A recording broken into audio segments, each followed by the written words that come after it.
এই গিন্নি, ও গিন্নি। হ্যাঁ বলো, অত চিল্লাচ্ছ কেন? আরে বাবা, তা চিল্লাবো না? তার ছেলে বৌমাদের জামা ষষ্ঠী খাওয়ার জন্য ওই বাড়িতে গেল, তা ঠিক মতন পৌঁছালো কিনা একবারও জেনেছো? আরে তুমি অত চিন্তা করছো কেন? ওরা ঠিক পৌঁছে যাবে। আমার কেন যাই না মনে হচ্ছে, বুঝলা গিন্নি, ওই বাড়িতে এবার কোনো না কোনো একটা ক্যাচাল হবে। আর কি যাতা বলছো? ছেলে শ্বশুর বাড়ি গেছে, ওখানে ক্যাচাল কেন হবে? আরে না গো গিন্নি, তুমি তো খুব ভালো করেই জানো ফুটোর শ্বশুর ফুটোকে একদমই পছন্দ করে না। ওই জন্য এই মালটাকে আমি একদম বিশ্বাস করি না।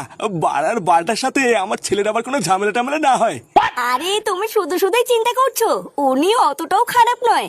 তুমি দেখো, সব ভালোভাবে কাটিয়ে ওরা কালকে ঠিক আবার ফিরে আসবে। হ্যাঁ, ভালোভাবে ফিরে আসলেই ভালো। তুমি জামাই সামনে ওইসব কি ব্যবহার করলে বলো তো? জামাই কি ভাবলো আমাদের ব্যাপারে একবার ভেবে দেখেছো? সারা বছর জামাই আমাদের বাড়িতে আসে না, আজকে বছরের একটা দিনই জামাই আমাদের বাড়িতে আসে। আর তুমি কিনা আজকের দিনও এরকম করলে? এই দেখো, আমি যা করেছি না একদম ঠিক করেছি, বুঝলা?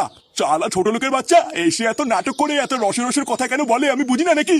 এই সবই হলো গেলার ধান্দা, বুঝলো তো? আর তুমি না বুঝলেও আমি খুব ভালো করেই বুঝি। চালা খানকে ছেলে বছরে একবার শ্বশুর বাড়িতে এসছে, লেওরা হাতে করে একটা মিষ্টি পর্যন্ত আনেনি। আরে জামাই হয়তো ভুলে গেছে, ওই জন্যই মিষ্টি আনিনি। আর আমাকে প্রণাম করাটা, তোমাকে তো সেটা অব্দ করে প্রণাম করলো, কই আমাকে করলো না তো? এই দেখো, আমি অত কিছু জানি না, তুমি জামাইয়ের সাথে আর বাজে ব্যবহার করবে না বলে দিলাম। আর এই জামিলি, তুই এখানে দাঁড়িয়ে দাঁড়িয়ে কি বাল শুনছিস নাকি? দাদা বাবুরা এত দূর থেকে এসছে, গিয়ে এক গ্লাস জল দিতে পারতিস না? আচ্ছা দিদিমণি, আমি এখনই যাচ্ছি।